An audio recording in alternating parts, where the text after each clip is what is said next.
Voilà un tuto d'introduction au Grease Pencil, qui est l'outil de dessin et d'animation 2D de Blender. Alors je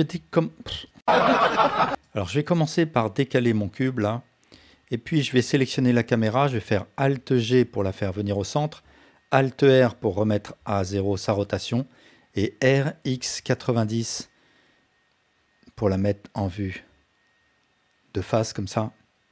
Je m'assure que le curseur 3D est bien au centre de ma scène. Si ce n'est pas le cas, je fais un Shift C. Et puis avec Shift A, je vais créer un objet Grease Pencil Blank. Donc pour l'instant, mon objet est complètement vierge. Je vais mettre en vue caméra en pressant 0. Et puis CTRL Tab pour choisir le mode d'interaction avec mon objet Grease Pencil. Donc je vais choisir le mode Draw. Donc par défaut, je vais avoir cette brosse là. Je peux choisir différents types de brosses. Je vais choisir la brosse Ink Pen. Avec F, je choisis le rayon. Shift F pour choisir la force ou l'opacité. Et j'ai accès à ces paramètres ici. Donc je vais mettre la force à 1. Et puis je vais réduire un petit peu le rayon. Et je vais dessiner mon tracé. Si je presse Shift en dessinant, eh bien, je vais avoir l'option Stabilize activée. Et ça me permet d'avoir un contour, un tracé plus doux. Et j'ai accès à cette option dans le panneau Stroke. Je peux l'activer ici, si je ne veux pas utiliser Shift. Et ici, j'ai le rayon, c'est-à-dire l'intensité de mon Stabilize. Ensuite, avec CTRL, je peux effacer mes tracés. Si j'ouvre le panneau N, sous Tool Eraser, je vais avoir plusieurs modes d'effacement. Donc, Point, ça va supprimer de manière nette. Soft, c'est ce qu'on a vu, ça crée un petit dégradé. Et Stroke, ça permet d'effacer l'ensemble du tracé. Alors j'ai aussi accès à la gomme ici. Et là, j'ai les trois options Dissolve, Point, Stroke. Et ici, si je veux, je peux aussi basculer vers la gomme. Alors je peux, si je veux, passer en mode Edit, donc CTRL Tab, ou bien tout simplement Tab. En haut à gauche, je vais avoir les trois modes de sélection, Point, Stroke ou bien Segment. Je peux passer d'un mode à l'autre en pressant 1, 2 ou 3 de la rangée numérique. Si je me mets en Stroke, je peux sélectionner mon tracé et bien sûr le déplacer avec G, faire une rotation, faire un scale. Je peux me mettre en mode de sélection Point. Et là, je peux sélectionner les points de ma courbe. Donc si j'en sélectionne un et que je presse L, ça va sélectionner l'ensemble. Je peux aussi bien sûr utiliser le Box Select ou le lasso. Et je peux bouger ma courbe avec G, faire une rotation avec R, faire une mise à l'échelle avec S. Avec Alt S, je peux gonfler ou amincir mon contour. Je peux sélectionner un ou plusieurs vertices et puis les bouger. Si j'active le Proportional Editing, donc je peux le faire ici ou en pressant O, eh bien je vais pouvoir bouger mes vertices, mais aussi les vertices voisins avec une zone d'influence. Je peux aussi modifier ma forme avec le mode Sculpt. Et ici, j'ai par exemple la brosse Grab. J'ai aussi la brosse Thickness qui va me permettre d'épaissir ou en pressant CTRL d'amincir mon contour. Autre brosse utile, la brosse Smooth qui va me permettre de lisser mes formes. À noter que avec une autre brosse sélectionnée, j'ai accès à la brosse Smooth en pressant Shift. Alors je peux bien sûr choisir de modifier la couleur de mon contour. Je vais aller dans le panneau des matériaux ici et par défaut donc j'ai un matériau avec un contour, donc stroke. Je peux rajouter si je veux un remplissage, donc en cliquant sur Fill et ici je clique sur le bloc couleur. Là je vois que l'alpha est à 0, donc je ne vais pas pouvoir remplir avec l'alpha à 0. L'alpha 0 ça veut dire totale transparence. Donc je vais mettre l'alpha à 1 et choisir une couleur de remplissage. Et donc, si je redessine, alors il faut que je sois bien sûr en mode Draw, eh bien je vais avoir une nouvelle forme avec un contour noir et un remplissage rouge. Alors les matériaux, ils vont fonctionner comme avec des objets 3D, c'est-à-dire que si je modifie le matériau, eh bien tous les tracés qui se seront vus attribuer ce matériau verront leur couleur modifiée.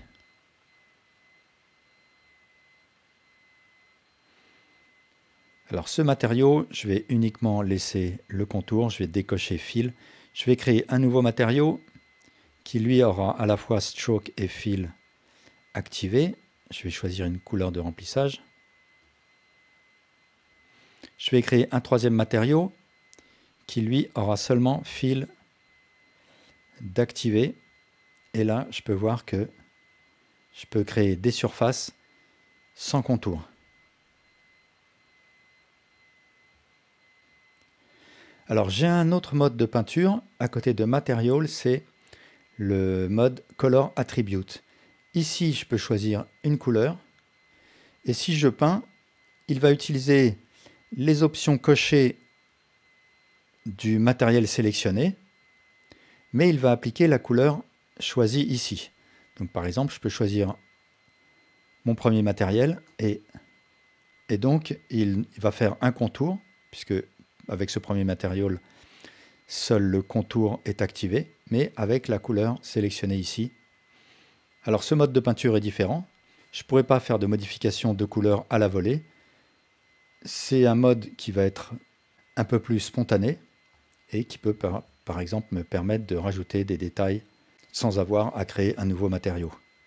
Alors si jamais je veux changer la couleur que j'ai créée avec Color Attribute, eh bien il faut que je passe en mode Vertex Paint. Ici je choisis ma couleur et je peins par-dessus mon tracé, ou bien je fais un Paint Set Color Attribute. Et ici je peux me constituer une palette. Donc là je peux créer une nouvelle couleur.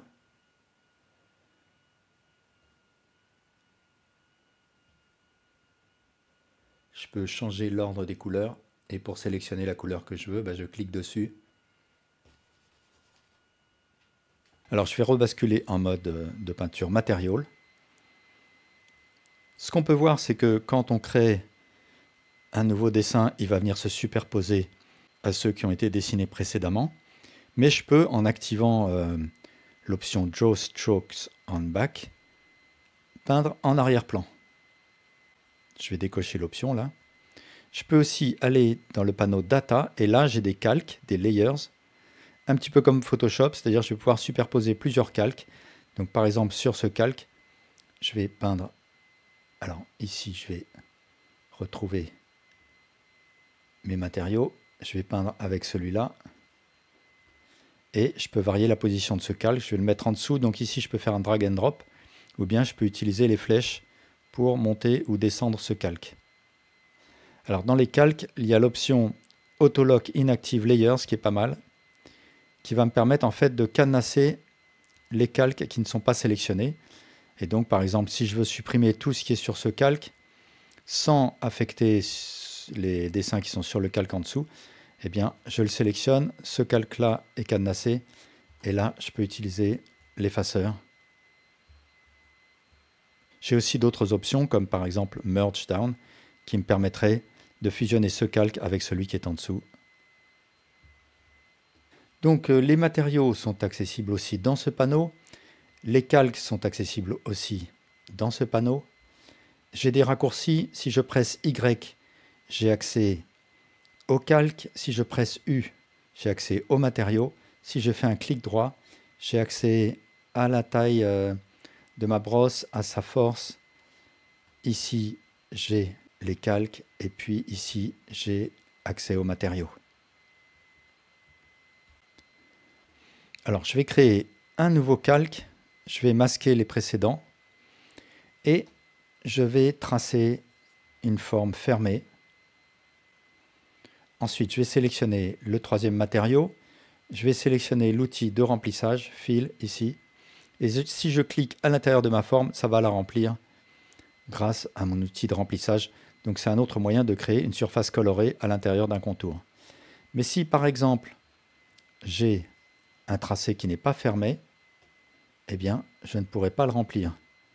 Sauf si j'utilise Alt et clic gauche comme ça va créer un tracé virtuel. Et maintenant, ça m'a fermé ma forme et je peux la remplir. Et ensuite, pour supprimer mon tracé virtuel, là, je vais dans Draw, Cleanup, Remove Fill Guides. Donc, je vais supprimer mes objets là. J'ai ici la possibilité de créer des formes géométriques. Donc, par défaut, ça va être box, mais j'ai d'autres formes. Et je clique gauche, je tire. Si je presse clic droit, ça va annuler. Si je manipule les poignets, ça va me permettre de modifier. Et si je presse Enter, ça valide. Et ensuite, en pressant Tab, je rentre en mode Edit et je peux changer la forme de mon objet. Je peux lui faire des mises à l'échelle, des rotations, etc. Si je veux créer une forme avec contour, il faut que je sélectionne un matériau avec contour. Et si je presse F, je peux immédiatement changer l'épaisseur du contour. Et ensuite Enter pour valider et clic droit ou Escape pour annuler. Ici, j'ai d'autres formes, par exemple l'arc. Là, je vais pouvoir choisir si les extrémités sont rondes ou droites. Je peux changer la courbe avec cette poignée. Je peux faire une extrusion en pressant E. Et cette extrusion, de la même manière, je peux changer sa forme. Ici, si j'active l'auto-merge, ça peut me permettre de faire une fusion des extrémités. Alors là, je ne l'ai pas activé. Je vais faire Enter pour valider. Je vais passer en mode Edit. Là, je vois que les extrémités ne sont pas fermées. Donc tout simplement, je vais presser F et ça va automatiquement fermer. Si jamais je veux changer, passer d'extrémité droite à ronde, eh bien, je vais dans Stroke, Set Caps et Rounded. Ensuite, j'ai l'outil Trim, donc je vais faire un nouveau tracé avec des intersections. Si je sélectionne l'outil Trim, ça va me permettre de couper des segments de mon contour.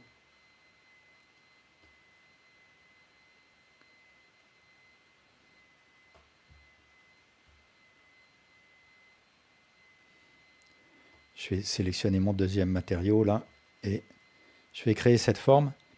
Et ici, j'ai l'outil Pipette. Je vais déterminer la destination de la pipette. Est-ce que je veux créer un contour de la couleur ou bien un remplissage de la couleur ou bien les deux? Et je peux aller dans le panneau des matériaux, je vais voir ce qui se passe. Si je clique ici, ça va me créer un nouveau matériau avec la couleur échantillonnée comme contour. Et enfin, le dernier outil ici, Interpolate, me sert si jamais je veux créer une interpolation quand je fais de l'animation. Alors, je vais sortir de la vue caméra en pressant 0. Et ici, dans le panneau Data, je vais réactiver les calques précédents. Alors, ce que je peux voir, c'est que mon dessin, il s'est projeté dans mon espace 3D sur un plan complètement plat. Pour l'instant, le Drawing Plane, le plan sur lequel va se dessiner mes contours, est en mode View. Donc, par exemple, si je dessine là, eh bien, je vais avoir un dessin qui va venir complètement perpendiculaire à ma vue.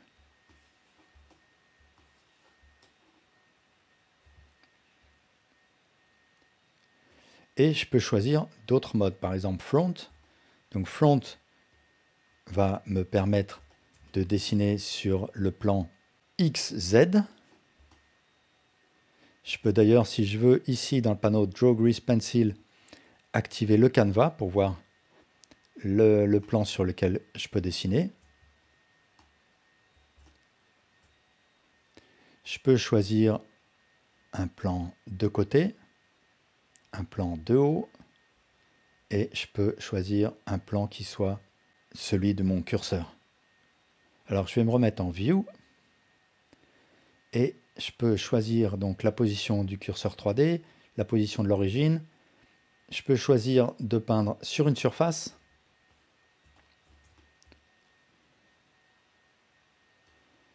Donc voilà ce que ça va donner, ça va me permettre de dessiner sur un objet en 3D. Ici, je peux déterminer la distance entre mon dessin et l'objet 3D. Et typiquement, ça peut me permettre de dessiner des expressions sur un personnage 3D au lieu d'utiliser une texture. Et ici, enfin, j'ai l'option Stroke.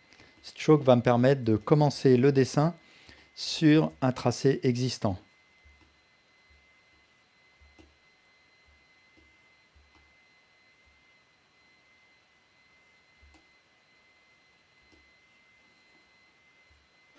Alors supposons maintenant que je veuille plusieurs plans, par exemple parce que je veux mettre un décor derrière mon personnage. Donc bien sûr, je pourrais aller en mode Edit et puis sélectionner un objet ici et puis le mettre à l'arrière, comme ça. Mais le plus logique, quand c'est un objet distinct, c'est quand même de créer, alors je vais repasser en mode objet, de créer un nouvel objet Grease Pencil, blank, et hop, je passe en mode Draw.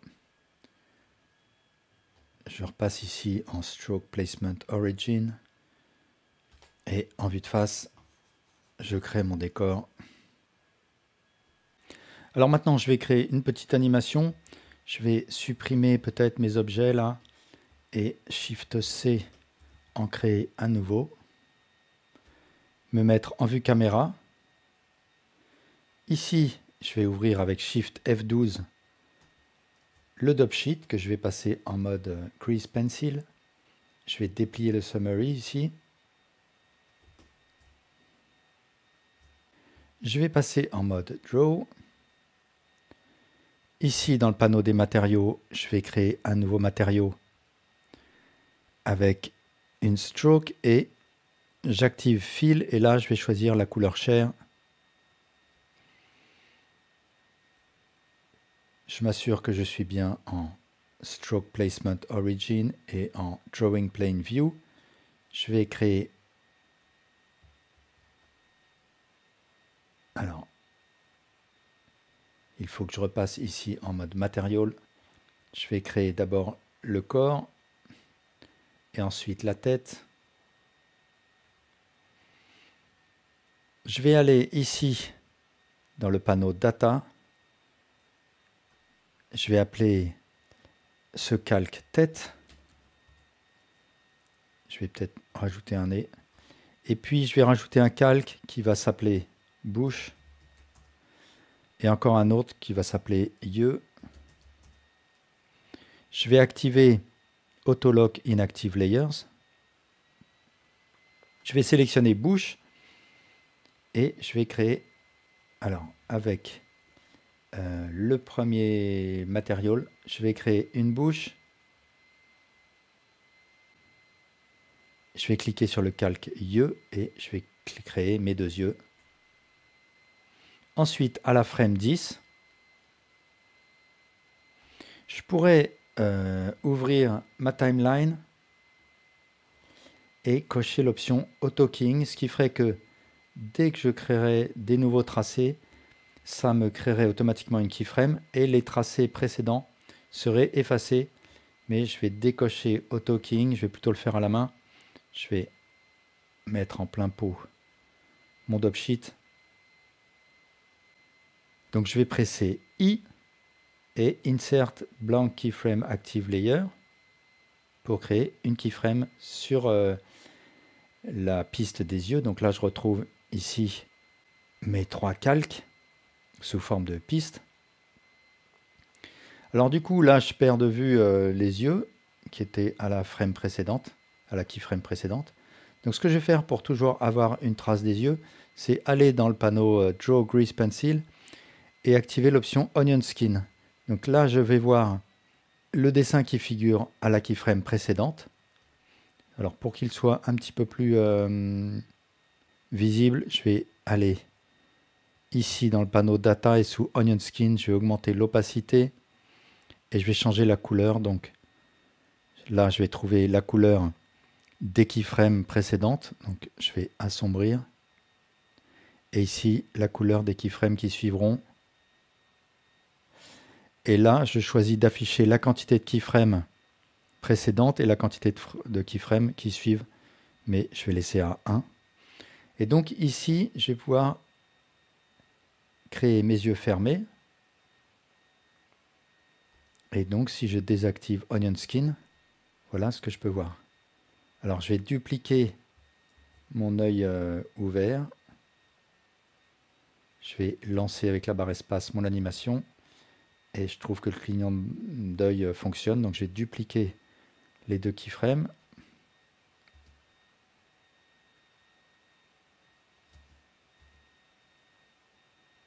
Si je veux un petit peu ralentir, je peux faire un scale avec les 2 keyframes sélectionnés.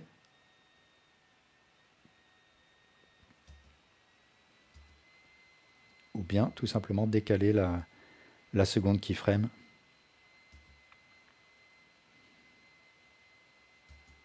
Là, je vais interrompre l'animation à la frame 80. Alors les raccourcis pour désigner la frame de départ et la frame de fin, c'est CTRL et touche Home ou bien CTRL et touche End. Sinon, il suffit d'aller dans la timeline et de rentrer la frame de fin ici ou bien Playback Set End Frame. Alors maintenant, je vais animer la bouche. Je vais sélectionner la piste bouche. Et à la frame 20, par exemple, je presse I. Donc ici, il y a un cadenassage automatique, bien sûr. Je vais presser I. Je sélectionne la première option, Insert Blank Keyframe Active Layer. Et je vais créer ma bouche, mais d'abord, je vais créer un nouveau matériau. Je vais dans le panneau des matériaux, je clique sur le plus. Je clique sur New. Je garde un contour noir et je clique Fill. Et là, je choisis une couleur blanche. Et je vais créer ma bouche. Ensuite, un peu plus tard, je presse I à nouveau. Je crée une deuxième bouche. Et à nouveau I. Une nouvelle bouche.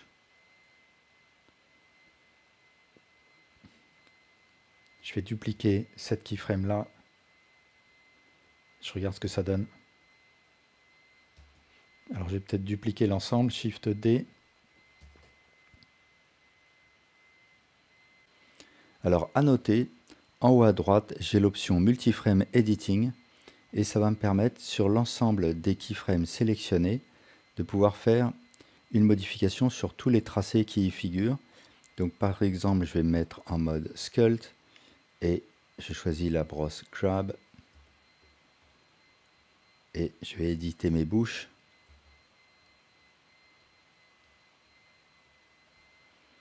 Je vais désactiver l'option et maintenant je peux voir que ça a modifié les bouches sur toutes les keyframes sélectionnés.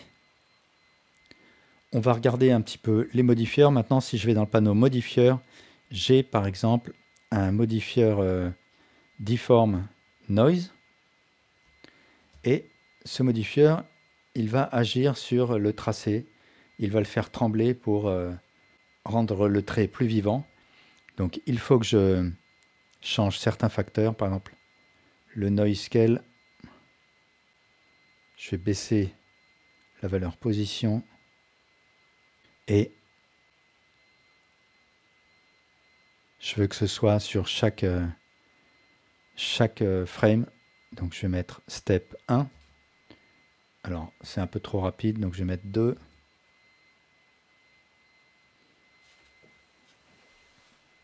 Donc voilà un exemple de modifieur. Ici en dessous, j'ai les effets et je vais essayer l'effet Rim qui va me créer un effet de couleur sur la bordure de mon personnage. Mais là, je ne peux pas le voir parce que je suis en mode solide et il faut que je passe en mode rendered. Alors là, on ne le voit pas beaucoup, mais je vais changer la valeur X et Y. Et donc là, par exemple, ça va donner un effet lumière, mais je peux très bien faire un effet d'ombré si j'assombris cette couleur. Et bien sûr, ici, j'ai des options, par exemple, multiply. Et puis, je vais passer en mode objet. Il faut que je m'assure que dans le panneau Object, sous Visibility, Use Light soit décoché de manière à avoir un rendu émissif de ma couleur et ne pas compter sur les lumières présentes dans ma scène. Mais si je compte sur les lumières présentes dans ma scène, à ce moment-là, j'utilise Use Light et mon objet va être éclairé par la lampe. Alors il faut noter que cette option Use Light est aussi valable par calque ici. Et maintenant on va voir l'interpolation, donc je vais cacher mon objet Grease Pencil, je vais en créer un nouveau. Avec CTRL Tab, je vais passer en mode Draw. Et je vais dessiner un cercle. Je vais poser la keyframe qui a été créée à la frame 1. Je vais dupliquer cette keyframe et la mettre à 10. Et je mets mon curseur à 10. Je rentre en mode Edit en pressant Tab. Je sélectionne tout en pressant A. Je vais faire un scale sur Z, un scale sur X. Et je me retrouve donc avec deux formes, mais en partant des mêmes vertices. Alors pour créer mon interpolation, je vais mettre entre les deux keyframes et je vais activer l'outil Interpolate ici. Et si je tire, eh bien, je vais pouvoir choisir une forme intermédiaire, par exemple celle-là. Ça me crée automatiquement une keyframe qui va être une forme intermédiaire entre les deux existantes. Donc je pourrais créer comme ça plusieurs keyframes, mais je vais faire une interpolation de séquence. Donc je vais supprimer cette keyframe. Je mets à nouveau mon curseur ici entre les deux keyframes et cette fois-ci je vais dans Draw et je fais Interpolate Sequence. Et là, ça me crée une série de keyframes, une par frame, donc une interpolation beaucoup plus douce. Ici, dans l'opérateur box, je peux choisir si je crée une keyframe par frame ou bien moins que ça, une keyframe toutes les 2 ou 3 frames, etc. Mais je vais garder une keyframe par frame. Et voilà ce que ça donne une fois animé, donc une interpolation beaucoup plus douce. Voilà, merci beaucoup pour votre attention.